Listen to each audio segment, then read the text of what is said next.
Thank you. Welcome, everyone. Good morning again. This is the House Committee on General and Housing. And it is March 12th, Wednesday, still. We are now going to have a walkthrough and then testimony on H 461, which is an act relating to expanding employee access to unpaid leave. Sophie, you want to introduce yourself and take it away? Yes, Sophie Zadatny for the Office of Legislative Counsel. So what you have in front of you is a strike all amendment to replace the short form bill that was initially introduced as H 461. This bill expands access to unpaid leave, unpaid family and parental leave. It expands definitions of domestic partner, family members, and in loco parentis. It also expands the types of unpaid leave that can be taken to include bereavement leave, exigency leave, and safe leave. So this is going to seem familiar to a lot of you because this is a version of H33 that the committee heard about earlier in the session. So there are some changes to H33, so I'm just going to quickly run through those. Bereavement leave must be taken within 1 year family member's death. Safe leave can be taken for up to 12 weeks a year. An employee's eligibility to take safe leave is now going to be consistent with the eligibility requirement for the other forms of leave.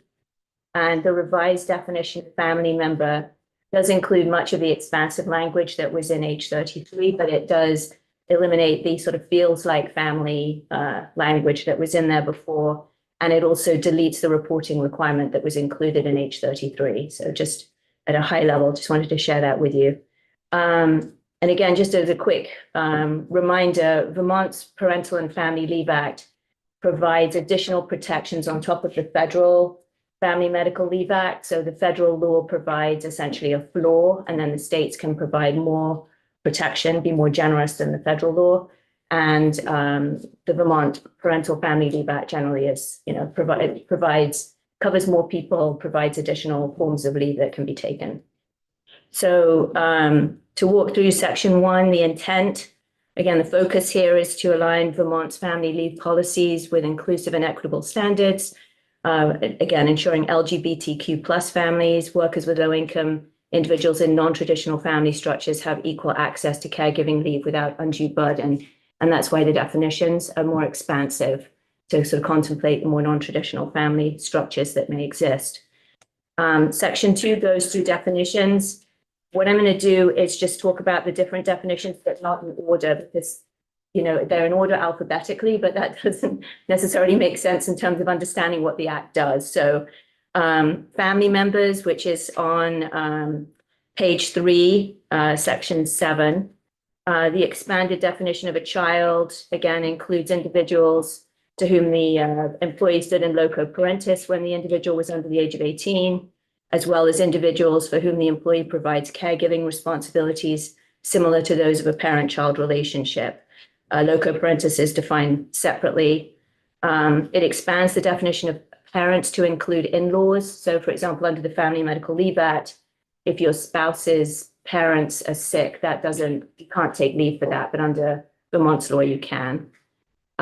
Spouse, civil union, or domestic partner, it includes a definition for domestic partners. It lists a number of different factors for that. That definition is on page 2, lines 3 to 13, subsection 2. An enduring relationship, you shared a residence for at least 6 months, you're at least 18 years of age, you're not married or in a domestic partner relationship with anybody else, you're not a close blood relative, and you've agreed to be responsible for each other's welfare. Question for you on that. Yeah. I would imagine domestic partners been needed to be defined elsewhere in law in Vermont. Is this consistent with that, or is this really the first time we've defined that term?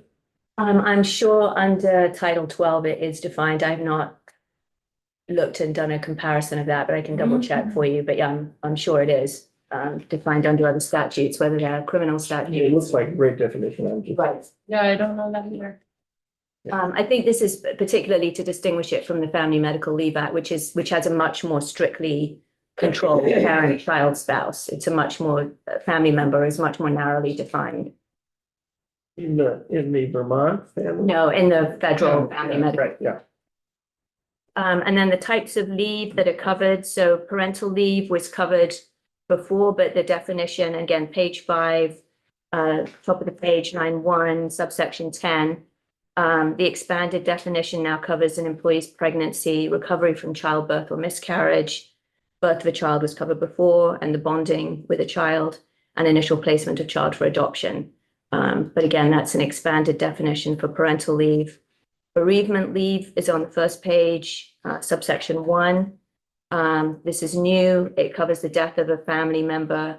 And again, understanding that family member is now a much broader range of people than it was before. It includes leave in relation to the administration and settlement of a deceased family member's estate, and it must be taken within 1 year of the family member's death. Safe leave is on page 5, subsection 12, line 16, starts on line 16. This is new. It covers an absence from employment because the employee is a victim of domestic violence, sexual assault, or stalking. It covers seeking medical care, counseling, recovery from injuries, participation in safety planning for oneself or the family member, relocation or securing safe housing, meeting with prosecutors, law enforcement officers, attending a hearing for an order against stalking and sexual assault, provided the employee is not the perpetrator. Also on page 5 is leave for qualifying exigency. This is to tie up on the federal end. So this is for active duty service family members in the armed forces. It Where is references this again? It's on page 5. It's subsection 11, line 13. And it references the federal statute, 29 CFR, section 825.126. And that federal statute lists out what's covered. So I can just run through those quickly.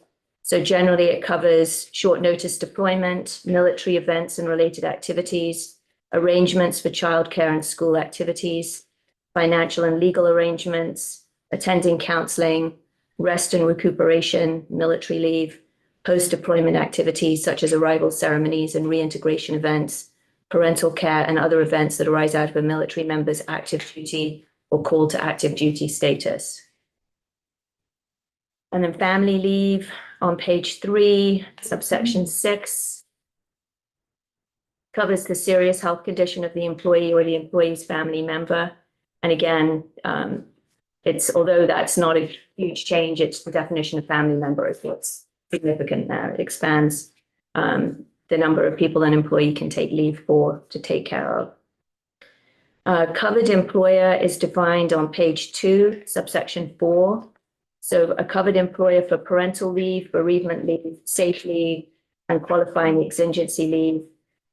Covered employers employ 10 or more individuals for an average of at least 30 hours a week. And then for family leave purposes, a covered employer employs 15 or more individuals for an average of at least 30 hours a week.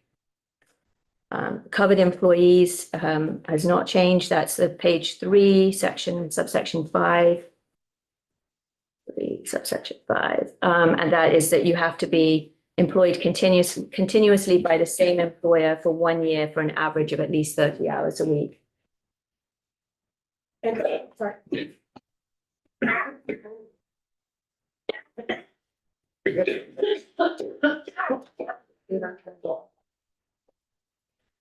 No,